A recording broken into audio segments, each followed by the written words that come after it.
বন্ধুরা আসসালামু আলাইকুম। বর্তমান সময়ে অনেকে চ্যানেলে মনিটাইজেশন ভিজিট করে দিচ্ছে। আপনি যখন অ্যাপ্লাই করেন আপনার মনিটাইজেশন আবেদনটিকে ইউটিউব রিজেক্ট করে দিচ্ছে। বেশ কিছু কারণ রয়েছে। আপনার হয়তো অনেকেই বলেন আমার চ্যানেলে সব কিছু ঠিক রয়েছে, তারপরেও কেন আমাকে মিসলিডিং ম্যাটার এটা লিখে মনিটাইজেশন আবেদনটিকে রিজেক্ট করে দিল। বা এমন হতে পারে আপনার চ্যানেলটা মনিটাইজড কিন্তু যে কোনো সময় ডিমনিটাইজড হতে পারে যদি আপনি এই ভুলটা করেন। তো এটা আসলে কেন হচ্ছে?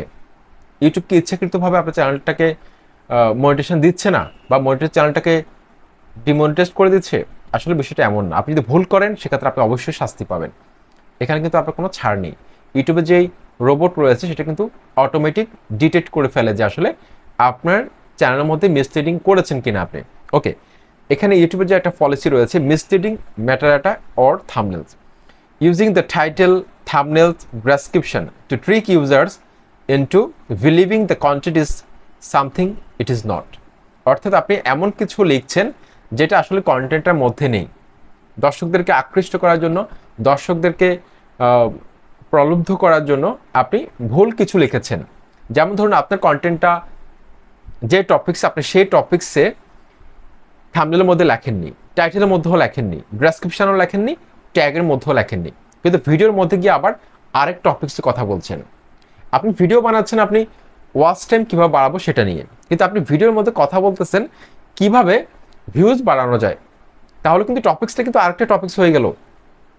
হ্যাঁ, আপনি প্রসঙ্গ আনতে পারেন, প্রসঙ্গ হিসাবে কিন্তু আপনি আনতে পারেন ভিউজ প্রসঙ্গটা একটার সাথে একটা যেহেতু রিলেটেড, ঠিক আছে, সেক্ষেত্রে আপনি আনতে পারেন। কিন্তু আপনি সম্পূর্ণ ভিডিওটা যদি আপনি ভিউজ নিয়ে কথা বলেন সেক্ষেত্রে কিন্তু এটা অফ টপিক্স হয়ে যাচ্ছে। সেই জন্য এই বিষয়টা কিন্তু খেয়াল করবেন মিসলিডিং হচ্ছে কিনা।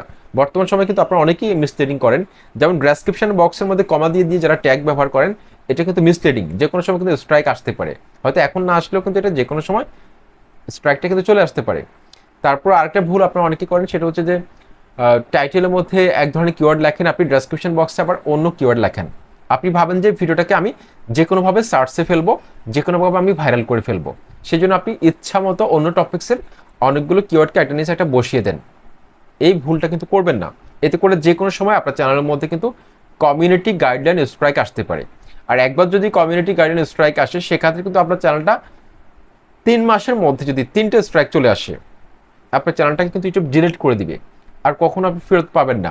ঠিক আছে, সেই জন্য মিসলিডিং করা যাবে না। সম্ভব চেষ্টা করবেন, হ্যাঁ, আপনি দর্শকদেরকে একটু আকৃষ্ট করার জন্য, ক্লিক করাতে বাধ্য করার জন্য ভিডিও রিলেটেড পজিটিভলি ক্লিকবেট করতে পারেন, কিন্তু এমন কোনো ক্লিকবেট করবেন না যেমন আপনি এমন একটা সাইট দেখালেন যেখান থেকে আসলে $1 ইনকাম করা সম্ভব না, কিন্তু আপনি দেখালেন যে মাসে $5,000 ইনকাম করা সম্ভব। এটা কিন্তু আসলে ভুল। অবশ্যই এটা যদি মানুষ একটু পেমেন্ট দিয়ে থাকে, ভালো একটা ওয়েবসাইট, সেক্ষেত্রে আপনি চাইলে এই ধরনের ট্রিক্স লিখতে পারেন। কিন্তু একটা ফেক একটা ওয়েবসাইটকে আপনি যদি এভাবে বলেন যে মাসে $5,000 ইনকাম করা সম্ভব, ইউটিউবের মধ্যে এরকম হচ্ছে। একটা ভিডিও দেখলে $10 এরকম থাম্বনেলের মধ্যে লিখে রাখে, আসলে কিন্তু $10 করে দেয় না। একটা ভিডিও দেখলে কি আপনাকে $10 দিবে? এটা কি সম্ভব? তো এইভাবে অনেকে থাম্বনেলের মধ্যে এরকম লেখে, অবাস্তব কিছু। এটাও কিন্তু মিসলিডিং। তো এই বিষয়গুলো কিন্তু আমাদের আসলে খতিয়ে দেখা দরকার। ইউটিউব যদি কখনো এটা বুঝতে পারে সেক্ষেত্রে কিন্তু আমাদের চ্যানেলটা ক্ষতি হতে পারে। ঠিক আছে, মিসলিডিং করার দরকার নেই।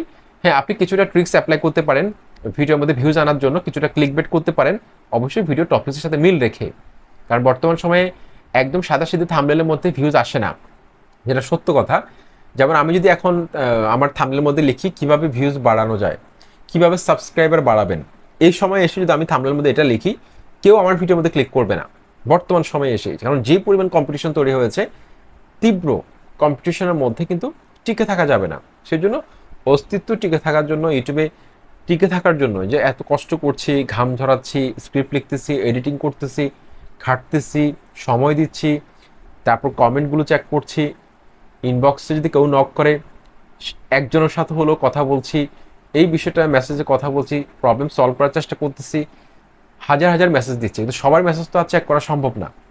5,000 উপরে আমার কিন্তু ইনবক্সে জমা হয়েছে, মেসেঞ্জারে রিকোয়েস্টে, 2 বছর আগে থেকেই। মানুষ একজন তো একটা কোম্পানি খুলতে হবে লোক নিয়োগ করে, একজনের পক্ষে সম্ভব না। ঠিক আছে, অন্যান্য ক্যাটাগরিতে এই প্রবলেমটা ফেস করতে হয় না। আমাদের ক্যাটাগরিতে যারা কাজ করি আমরা, আমাদেরকে কিন্তু অডিয়েন্সরা বেশি মেসেজ দিয়ে থাকে। অন্য ক্যাটাগরি ইউটিউবাররা কিন্তু ভিডিও আপলোড করে যায়, তাদেরকে কেউ বিরক্ত করে না, কিন্তু আমাদেরকে সময় দিতে বলে, নাম্বার চায় আমাদের কাছে, কিন্তু আমরা মানুষ একজন কই যাব? ইউটিউবের ইনকাম দিয়ে তার হয় না, চাকরি করতে হয়। ঠিক আছে, ইউটিউব থেকে যে ইনকাম আসে এটা দিয়ে কিন্তু হয় না, আসলে অন্য কিছু করতে হয়।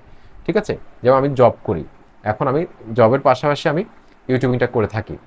আমার কিন্তু সময়টা কিন্তু অনেক কম, টায়ার্ড অবস্থায় কিন্তু আমি ভিডিও তৈরি করি। একটু জবের পাশাপাশি একটু সময় পেলে আমি স্ক্রিপ্টটা লিখি, ভিডিওটাকে এডিটিং করি, এক্সপোর্ট হতে কিন্তু অনেক সময় লাগে। এই বিষয়গুলো অনেক গুরুত্বপূর্ণ, একটু ভেবে দেখবেন। তো মিসলিডিং ম্যাটারটা, এই বিষয়টা আপনারা একটু খেয়াল করবেন যাতে আপনার চ্যানেলটা সুরক্ষিত থাকে, এটা কিন্তু আমি চাই। আসসালামু আলাইকুম।